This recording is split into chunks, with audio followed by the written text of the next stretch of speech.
The Nigerian Senate on Wednesday suspended Senator Abdul Ningi for 3 months over allegations of 3.7 trillion naira padding of the 2024 budget. Before Ningi's suspension, the upper legislative chamber was thrown into a chaotic session following deliberations on the budget padding allegations made by the lawmaker.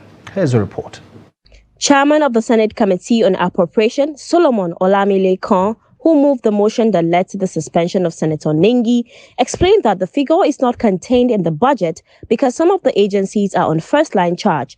The two documents we have here was shared to the 109 Senator of the Senate. Contained in this document, under the Volume 1, Paragraph 2, 3, and 4, is the breakdown of the 28.77 trillion budget that was passed. However, Senator Ningi, who was given a fair hearing on the floor of the Senate, maintained his position that 3.7 trillion naira could not be accounted for in the 2024 budget. The president's powers stopped as a proposer, as he proposed the budget. And I said, there is no way the National Assembly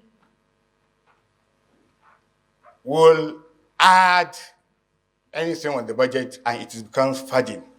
Matters got worse when Senator Agom Jarigbe from Cross River North revealed that dwelling on the issues was counterproductive as lawmakers are culpable in the alleged budget padding scandal.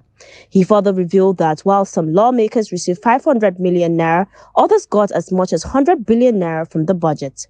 Jarigbe's claim, however, did not go down well with his colleagues as his declaration threw the session in a rowdy one for nearly 30 minutes. If we want to go into those issues, all of us are culpable. Some senators here, so-called senior senators, got 500 million each. I am a ranking senator, I didn't get. Did I go to the press? Meanwhile, the Senate leader, Okpeyemi Bamidele, accused Senator Ningi of plotting a coup against the Akpabio Senate presidency. The Senate leader claimed that the Bauchi lawmakers' action was a fallout of the June 13, 2023 election of the Senate leadership, which produced Akpabio as the Senate president. And in doing this, he wanted to use the platform of Northern Senators Forum. God bless all those who have dissociated themselves as members of Northern Senators Forum. A member of the Appropriation Committee in the Senate, Jimo Ibrahim, first moved the motion for Ningi's suspension for 12 months over allegations of criminal misinformation and breach of peace in the National Assembly and the country by extension. It should be warned to stop posting, inciting informations that are not right, and then it should tender apology. It should stop posting all those informations with a way of distorting facts. However, other lawmakers like Senator Asuko Ekpeyong moved for the amendment of the motion by Ibrahim. Ekpeyong prayed for the reduction of the suspension. I amend that the suspension period be reduced to 6 months. I so move. After deliberations, the Senate resolved to suspend Senator Ningi for 3 months from all activities of Parliament, while Senator Kawu got off with a warning. And is therefore suspended for a period of 3 months from partaking in events in the Senate or being found in the precincts of the National Assembly for the next 3 months. Shortly after his suspension, Senator Abdul Ningi resigned his position as the chairman of Northern Senators Forum. From Yola in Adamawa State is Sunday Amos, an anti-corruption campaigner and founder of Clearview Integrity Foundation.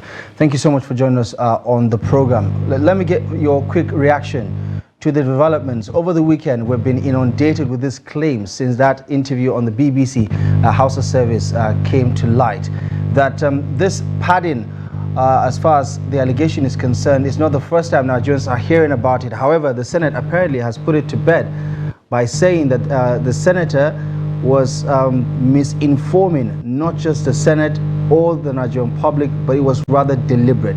Your reaction to how developments unfolded at the Nigerian Senate today? Thank you, Abdullah, for here this evening. First and foremost, I'm very disappointed with Senator Abdul Ningi. You know very well that if you come out with this kind of accusation or allegation, the people you are accusing are not going to take it lying low. So you should have your facts. So what we're seeing is that either Abdul Ningi did not have his facts, because even when he was given fair hearing, all of a sudden he lost his fluency, he lost his bravado, and became a stammerer. If you don't have your facts, you should close your mouth. Number two, even if you have your facts, if you don't have balls, you should close your mouth. You don't take on formidable opponents when you don't have balls. And in fact, our people say that when you have plenty dry grass around your anus, you should not go around trying to quench fire. How clean is Abdul Ningi himself to try and make such kind of accusation? He is probably one of the longest serving National Assembly members that we have in Nigeria today. So you go to BBC Hausa and make some stupendous allegations. 3.7 trillion naira is not by any means a small amount. If you don't have your facts, why do you open your mouth and talk this and talk that? If he has his facts, I am expecting that by now, even after his suspension, he should spill the entire beans, call a press conference and insist that what you are saying is the truth. Lay your facts on the table. But apparently, he does not have his facts, or he does not have balls, or he himself is not clean. Apparently, he is motivated by bad blood. We see recently a flurry of northern senators trying to paint the Tinubu government in bad light and so on and so forth. All the northern senators were all deaf and dumb during the 8 years of Buhari's misadventure.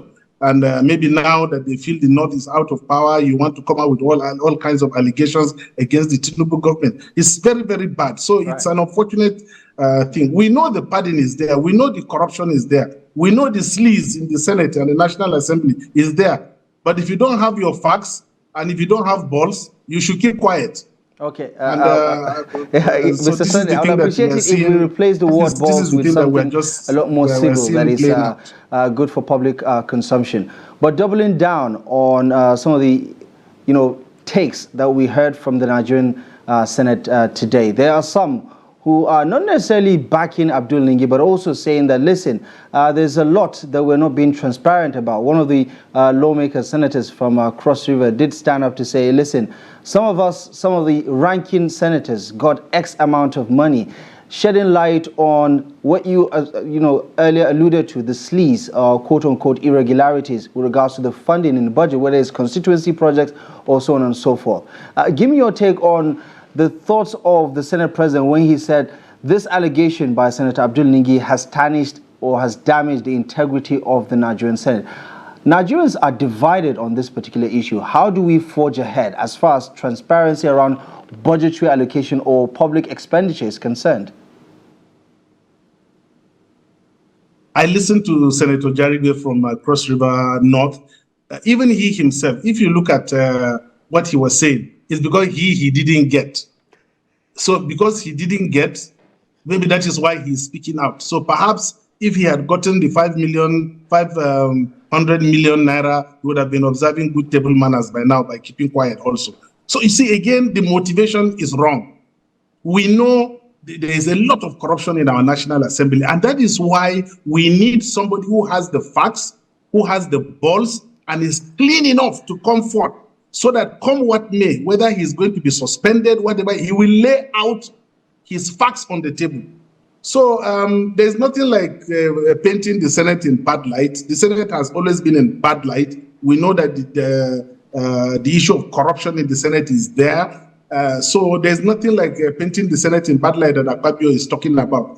And unfortunately, Abdullahi, as it is presently, this government, people like me believe they cannot fight corruption. So what we are seeing is a conspiracy. We have vultures who are in the National Assembly. The moment anybody comes out to try and expose anything, they will swoop on him just like vultures swoop on any carcass. And that is why if you don't have facts, if you don't have balls, it is better you just stay quiet. Because they will come against you, they will attack you, they will suspend you, they will do whatever it is. So, but if you are bold enough and you have all your facts, then you come forth, and then Nigerians will back you up. Well, so the whole thing, Abdullah, for me is a very big disappointment. Right. As far as this particular issue is concerned, it apparently has been put to bed now because the clarity has been obviously made to the public, and now we know that these allegations, there are no evidence. There is no evidence, rather, to show for some of these allegations. But as far as transparency around public expenditure is concerned, the Senate just inaugurated the ad hoc committee to look into the Anko Boros program under President Muhammadu Buhari, a program that was executed by the Central Bank of Nigeria, and the controversial Ways and Means loan also involving the Central Bank. What can they do differently to inspire public confidence, in your view? They would not do anything to inspire any public confidence. Nothing is going to come out of all of this committee that Buhari has done his worst, he has gone. Tinubu is not going to probe Buhari, the Anko borrowers, or the whatever trillion naira that happened under him and so on. Nothing is going to come out. All of these things is media hype.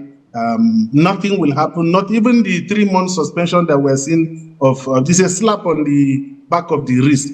If truly he has painted the Senate in bad light, he should be kicked out of the Senate or given 3 years suspension or something. But 3 months, he will go and come back, and perhaps even during the 3 months, all his allowances will still continue to be paid. But don't expect anything from the Tinubu government against Buhari. But I've been wrong before. But honestly, I believe that nothing. All of these committees, tomorrow you will hear that nothing has come out of it, Abdullahi. It's just media hype, as far as I'm concerned. Okay, we're going to have to leave it here for now. It's a developing issue, and hopefully there will be a lot more to discuss in the weeks to come as the committee gets down to investigating all of these matters. Sunday Amos, as always, thank you so much for your insight on this development. Thank you for having me.